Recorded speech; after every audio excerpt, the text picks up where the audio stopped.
Hey, this is Frank L from Detect America. Today we're going to talk a little bit about general maintenance of the CTX 3030 from MineLab. We've been getting a few inquiries about the general safety of this thing underwater. People are concerned about clips coming undone or leaking through the seal. One or two have had a few problems with them. We're going to address that, show you how to keep it clean, dry, and working at peak performance both above and below the water. I gather when I go do a maintenance on my CTX 3030. Some clean towels, little container of water, cheap 59-cent bristle brush. I have a small flathead screwdriver and a small fine tweezers, both of which have the ends dulled down on them. They're sanded and rounded, there's no sharp edges. And a bottle of Windex, and that's Windex multi-surface, not regular Windex, and we'll get into why later. First thing you do, let's get rid of the battery.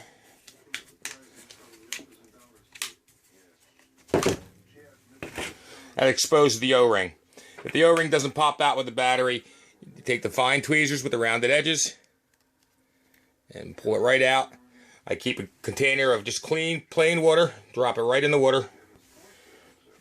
And that'll get rid of, any debris, sand, whatever it's on it.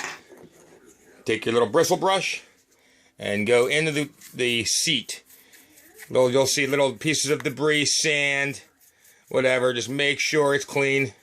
As long as there's nothing in there, there's nothing that's going to create a gap that might let moisture in. When you're done, take your little O-ring out, shake it around a little bit, make sure you get it clean, and pat it dry. You don't want to put it in there wet, just in case you're detecting out in areas that may have sub-zero temperatures. If the O-ring freezes, it's going to expand, it's going to create gaps, and again, can let dirt, debris, and moisture in. At this point, you've seated the O-ring back in its seat. I now take my little screwdriver that I've got the rounded edges on, and I just tamp it just gently back into the seat so it's sitting nice and even. Take your battery, which you also swept with the little bristle brush, back in place. 1, 2, that's it. Nothing else to do to your battery compartment. It's sealed, it's waterproof, it's good to go. It wouldn't hurt to see your local dealer, get a couple spares. I like to switch them out once in a while. But other than that, as long as you keep that seat free and clear of debris, sand, even moisture, you should be having no trouble with this thing being waterproof. The outside, honestly, guys, there's almost no reason to use anything but water. But I know some of you like to polish this baby up and make her look nice and shiny. Let's remember one thing. The body of this machine is made of Lexan or a Lexan type product. It's like a heavy duty plexiglass. You cannot use ammonia. You cannot use any petroleum product.